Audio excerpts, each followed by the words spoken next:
Baik, bismillahirrahmanirrahim. Assalamualaikum warahmatullahi wabarakatuh. Kita berjumpa kembali pada pertemuan mata kuliah Teknologi Informasi dan Komunikasi.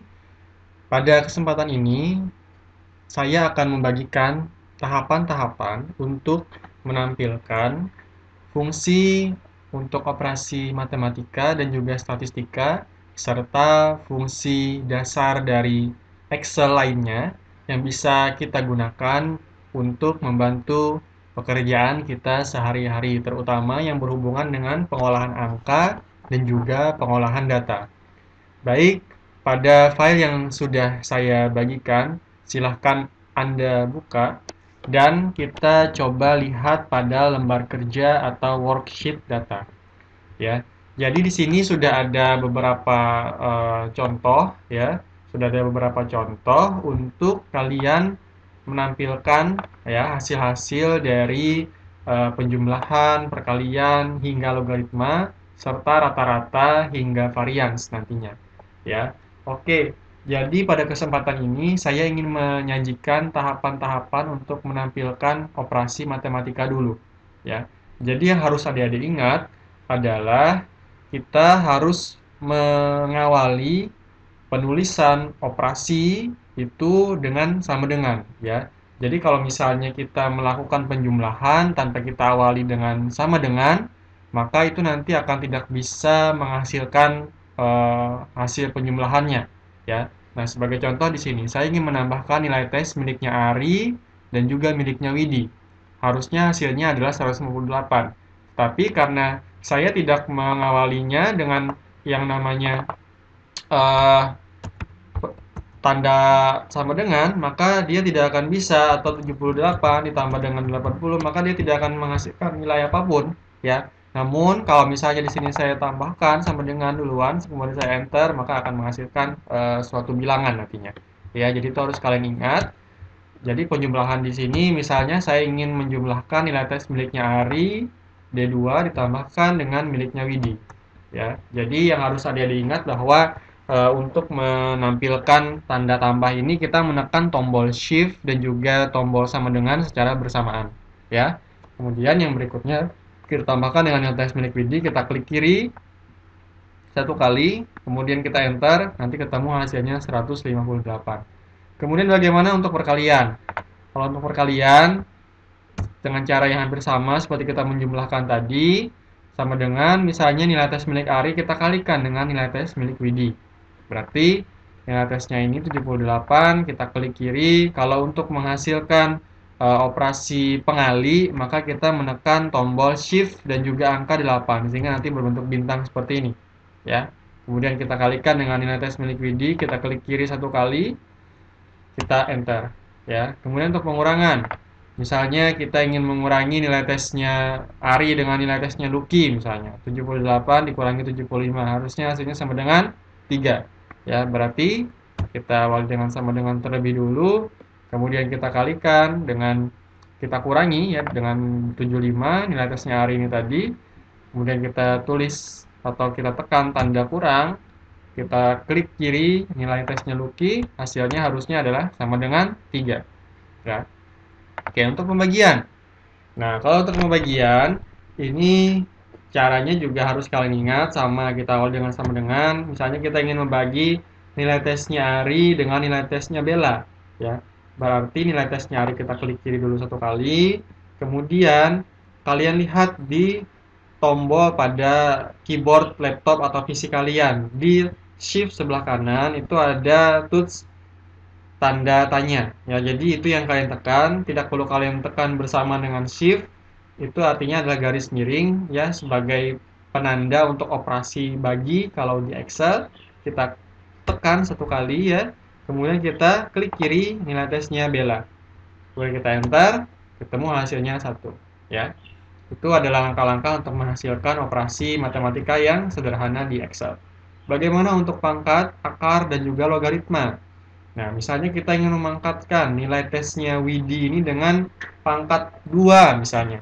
Ya, berarti sama dengan dulu, kemudian kita klik kiri nilai tesnya Widi, lalu untuk tanda atau simbol pangkat, itu kita tekan tuts shift dan juga angka 6 secara bersamaan. Nanti ketemu notasi seperti itu, huruf V tapi terbalik ya. Nah, karena tadi kita tujuannya ingin memangkatkan 2 nilai tesnya Widi ini tadi, maka kita tuliskan 2 di sana. Ya, kemudian kita enter, hasilnya ketemu 6.400. Nah, kalau untuk akar ini ya, misalnya kita ingin mengakarkan nilai tes Ricky ini dengan akar pangkat 2. Nah, caranya kalau untuk akar pangkat 2 itu kita tuliskan sama dengan dulu ya, jangan lupa. Kemudian SQRT ya, kalau sudah SQRT seperti ini muncul semacam petunjuknya di sana, kita klik saja 2 kali ya. Nah, kalau sudah ini langsung otomatis dia menyajikan kita dengan tanda kurung, buka kurung. Kemudian kita tuliskan ya, kita tuliskan sel mana atau kita klik sel mana yang kita akarkan nilai tesnya. Ya, misalnya tadi kan saya ingin mengakarkan nilai tesnya Ricky. Berarti kita klik kiri, lalu kita jangan lupa untuk menutup tutup kurung ya, baru kita enter. Nah, itu adalah akar pangkat 2. Bagaimana kalau akar pangkat 3, akar pangkat 4, akar pangkat 5, dan seterusnya? Nah, kalau di Excel itu tidak bisa kita menggunakan SQRT lagi. Ya, SQRT itu khusus hanya untuk akar pangkat 2 saja. Kalau untuk akar pangkat 3, 4, dan seterusnya, maka kita menggunakan alat bantu seperti kita memangkatkan tadi. Hanya saja caranya sedikit berbeda. Bagaimana caranya? Yaitu sama dengan dulu. Misalnya nilai tes Ricky ini ingin saya akar pangkatkan 4 ya. Berarti ini jangan lupa kita klik terlebih dulu ya D7-nya ini. Kemudian kita tekan tombol shift dan juga angka 6 secara bersamaan untuk menghasilkan tanda pangkat di sana. Kemudian jangan lupa untuk menyisipkan buka kurung setelahnya. Ya, nah kalau sudah selesai seperti ini, karena akar pangkat 4 berarti kita konversi pangkat 4-nya tadi itu ke dalam pembilang dan juga penyebut ya. Pembilangnya itu 1 ya, tidak perlu kita ubah, dan penyebutnya itu yang berada di bawah pecahan ini tadi ya, posisinya di bawah dari pecahannya itu kita tuliskan dengan akar pangkatnya berapa. Pangkatnya kan 4, berarti 1/4. Kalau misalnya akar pangkat 3 berarti 1/3. Kalau akar pangkat 5 berarti 1/5 dan seterusnya ya. Nah, kalau sudah seperti ini baru kita enter, hasilnya adalah 3 ternyata ya. Berarti akar pangkat 3 dari akar pangkat 4 dari 81 adalah sama dengan 3. Nah, kalau untuk logaritma, di sini saya akan menyampaikan 2 macam cara ya, yaitu untuk menyajikan logaritma dengan basis 10 ataupun bukan basis 10. Ya, jadi misalnya di sini saya ingin menghitung logaritma dari 80 ya. Logaritmanya itu basisnya 10. Nah, maka caranya adalah seperti ini. Kita awali dengan sama dengan, kemudian log ya. Nah, jadi pada saat kita mengetikkan log di sana ya, di sana sudah muncul opsi log 10. Nah, itu yang silahkan adik-adik klik ya, klik 2 kali di sana, klik kiri, kemudian sel mana ingin kalian hitung logaritmanya. Ya, karena tadi kan kita ingin menghitung logaritma bilangan 80, misalnya tesnya Widi ini tadi. Maka kita klik kiri 1 kali, kemudian kita akhiri dengan tutup kurung, baru kita enter. Ya, nah ini hasilnya. Berarti logaritma dari 80 adalah 1,9. Nah, itu adalah cara sederhana. Kemudian ada juga logaritma itu yang basis bilangannya bukan 10, misalnya 2, 3, 4, dan seterusnya. Bagaimana caranya? Nah, kalau untuk cara tadi itu sebetulnya hampir sama, seperti kita menghitung logaritma dengan basis 10. Kita awali dengan sama dengan. Kemudian kita tuliskan dulu log.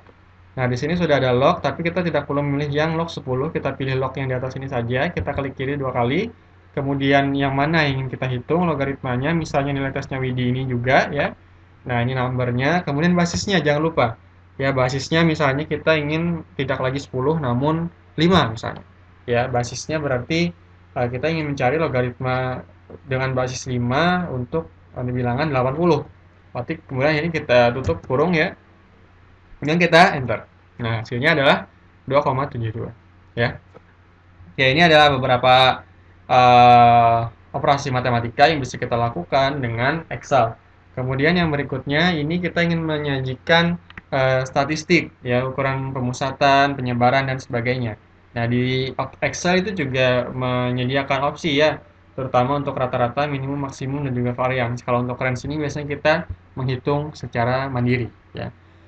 Oke, untuk rata-rata, misalnya kita ingin menghitung rata-rata nilai tes dari ke-14 pegawai ini. Ya, berapakah rata-ratanya? Maka dengan cara yang sedikit berbeda, ya, namun tetap menggunakan prinsip yang sama, yaitu dengan diawali sama dengan dulu, kemudian kita tuliskan average. Nah, di sini sudah ada average. Ya, nah average ini kalian klik 2 kali. Nah, di sini ada pilihan number one, number two, dan seterusnya. Ini merupakan tanda bahwa kita itu sebetulnya diberikan kesempatan untuk bisa memblok ya data yang ingin kita hitung rata-ratanya. Dan harus kalian ingat bahwa untuk bisa menyajikan operasi penjumlahan, perkalian, dan sebagainya, kita harus memastikan bahwa datanya ini adalah yang numerik, bisa dihitung ataupun juga bisa diukur. Kalau untuk kualifikasi pendidikan atau nama pegawai, atau misalnya jenis kelamin, itu tidak bisa kita hitung dalam penjumlahan, perkalian, rata-rata, dan sebagainya, ya. Ya, ini kita blok, kita arsip sampai ke bawah, ya, kita seret sampai ke bawah, kemudian kita tutup kurung untuk menutup ya data ini, lalu kita enter. Nah, ini adalah rata-rata dari nilai tes ke-14 pegawai, yaitu 79,28 sekian. Kemudian untuk minimumnya, yaitu nilai terendah dari nilai tes ini siapa misalnya. Berarti sama dengan, jangan lupa ya, kemudian min. Nah, min ini untuk mencari nilai minimum. Kemudian kita blok kembali nilai tes ini dari miliknya Ari sampai Livi. Sampai ke bawah, kita seret. Kemudian kita tutup kurung. Baru kita enter. Ya, berarti dari sini kita mengetahui bahwa nilai minimum dari nilai tes ini adalah 75. Nah, untuk nilai yang tertinggi pada nilai tes kali ini, kita hitung bisa juga dengan menggunakan Excel, yaitu sama dengan max MAX, ya, kemudian kita klik 2 kali, kemudian kita blok dulu miliknya Ari sampai kita seret ke bawah miliknya Livi, ya, sampai kita seret ke bawah miliknya Livi, kemudian kita tutup kurung, baru kita enter.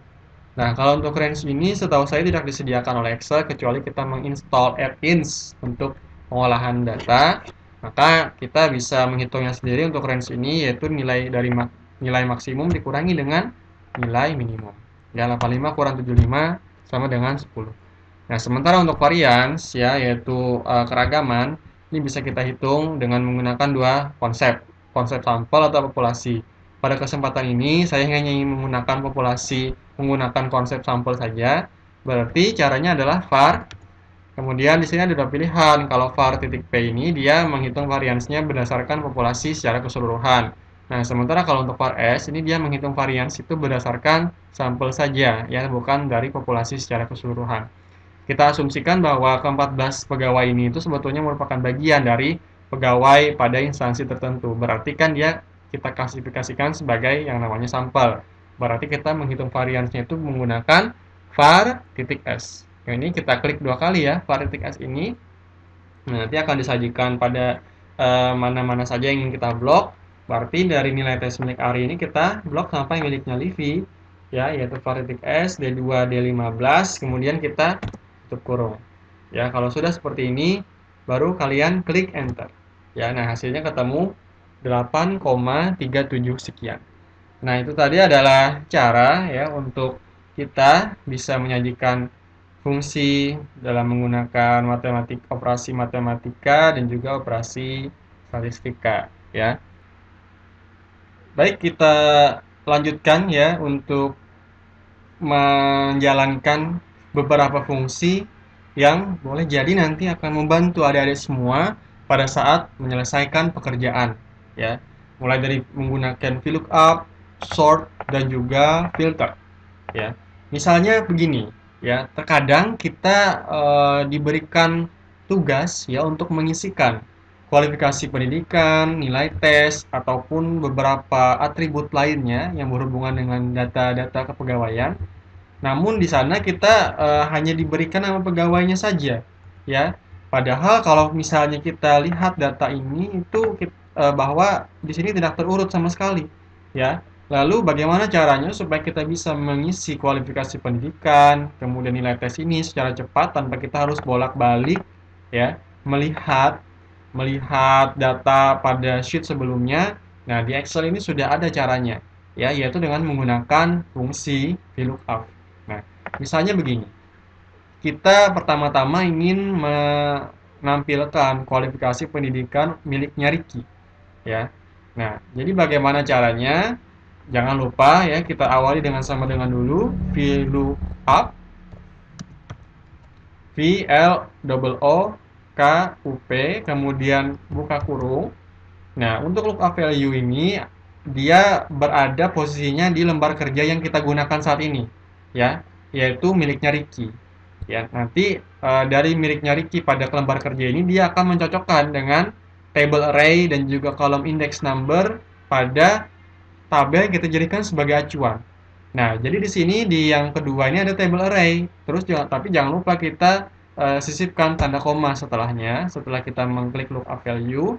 Nah, untuk table array ini kita kembali ke lembar kerja yang sebelumnya. Nah, di lembar kerja sebelumnya ini untuk table array kita blok mulai dari miliknya Ari, kemudian kualifikasi pendidikannya, nilai tes, lalu kita seret sampai ke bawah, ya, miliknya Livi.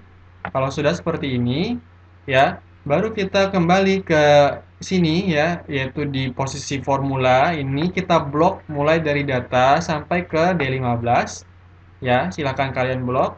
Kalau sudah kalian blok, kalian kunci dengan kalian menekan tombol F4, ya, menekan tombol F4 sampai nanti muncul tanda dolar seperti ini, ya. Nah, kalau sudah kalian klik di sembarang posisi di sebelah kanan dari yang sudah kalian blok itu, sudah ya.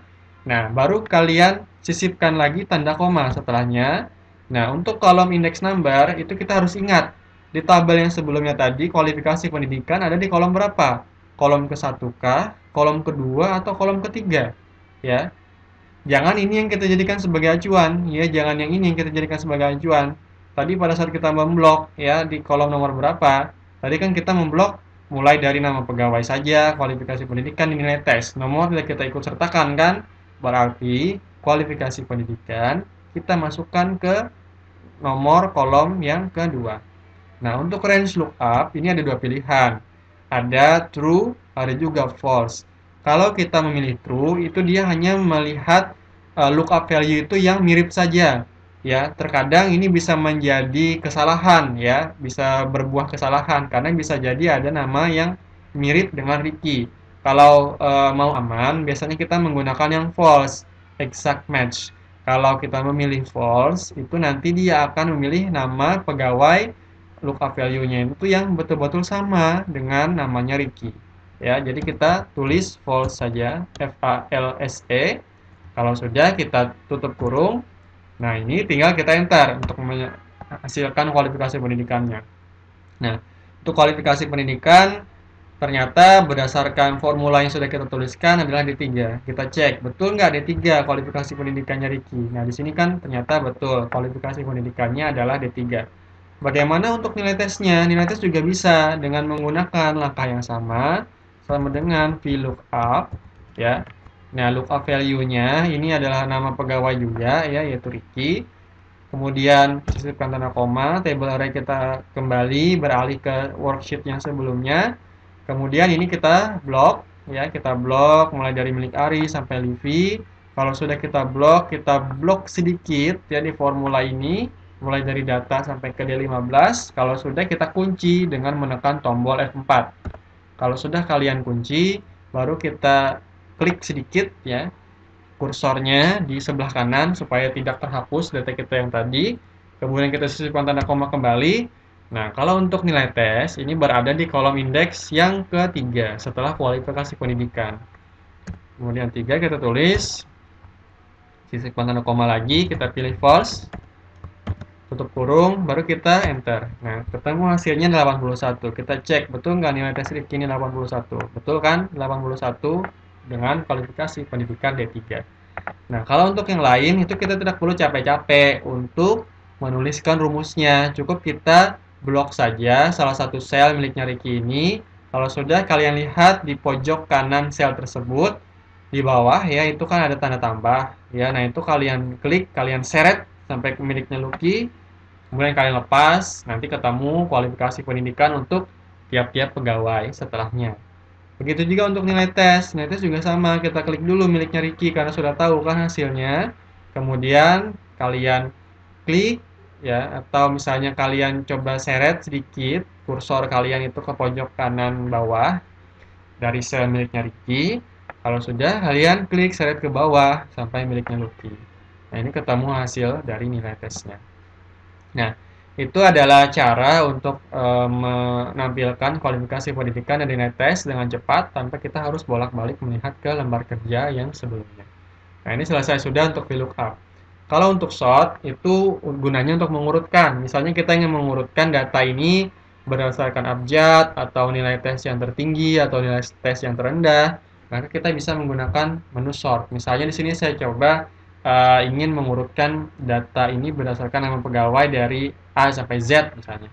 Nah, berarti yang ini kita klik terlebih dulu ya. Kita klik, kita blok, kemudian pilih sort and filter. Di sini sudah ada pilihan sort A to Z atau sort Z to A. Berarti ini bisa terurut dari A ke Z atau terbalik urutannya dari Z duluan baru ke A. Kita pilih saja yang sort A to Z. Nah, kita maunya gimana? Expand the selection ya yang kita pilih karena kita ingin yang lain juga ikut berubah ya. Tidak hanya salah satu kolom ini saja.